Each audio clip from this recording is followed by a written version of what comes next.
जिल्ह्यातील पुनर्वसन, दूधगंगा धरण गळती दुरुस्ती आदी विषयांसंदर्भात मंत्री प्रकाश आंबेडकर यांच्या अध्यक्षतेखाली जिल्हाधिकारी कार्यालयातील शिवाजी सभागृहात बैठक घेण्यात आली। यावेळी ते बोलत होते। यावेळी प्रभारी जिल्हाधिकारी संजय शिंदे, जलसंपदा विभागाचे अधीक्षक अभियंता अभिजित म्हेत्रे, निवासी उपजिल्हाधिकारी संजय तेली, जलसंपदा विभागाचे सर्व संबंधित कार्यकारी अभियंता उपस्थित होते। यावेळी मंत्री आंबेडकर यांनी कोल्हापूर जिल्ह्यातील जलसंपदा विभागाचे प्रकल्प तसंच या विभागाचे प्रश्न मार्गी लावण्यासाठी शासन स्तरावर प्रयत्न करण्यात येतील, मात्र यासाठी शासन स्तरावर अधिकाऱ्यांनी आवश्यक तो पाठपुरावा करण्याच्या सूचना दिल्या।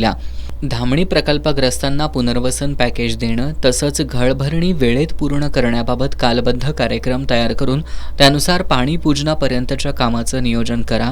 धामणी प्रकल्पातील प्रकल्पग्रस्तांचं पुनर्वसन करण्याबाबत शासन स्तरावरील प्रश्न सोडवण्यासाठी पुनर्वसन मंत्री तसंच या विभागाच्या सचिवांची बैठक घेऊन चर्चा करण्यात येईल, असंही त्यांनी सांगितलं।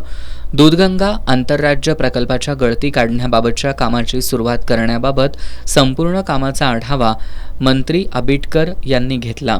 तसंच संबंधित यंत्रणा आणि विभागाकडून कालबद्ध कार्यक्रम तयार करून दूधगंगा धरण गळतीचं काम तात्काळ सुरू करा, अशा सूचना त्यांनी दिल्या। दूधगंगा प्रकल्पाच्या डाव्या कालव्यावरील पनोरी इथल्या कालवा फुटल्यानं या परिसरातील शेतीमध्ये पाणी आलं। अशा घटना पुढील काळात होऊ नयेत यासाठी या संपूर्ण भागाचं अस्तरीकरण करण्याबाबत तसंच भविष्यात कालवा गळतीचे प्रकार घडू नयेत यासाठी आवश्यक त्या उपाययोजना करण्याच्या सूचना मंत्री आंबेडकर यांनी केल्या।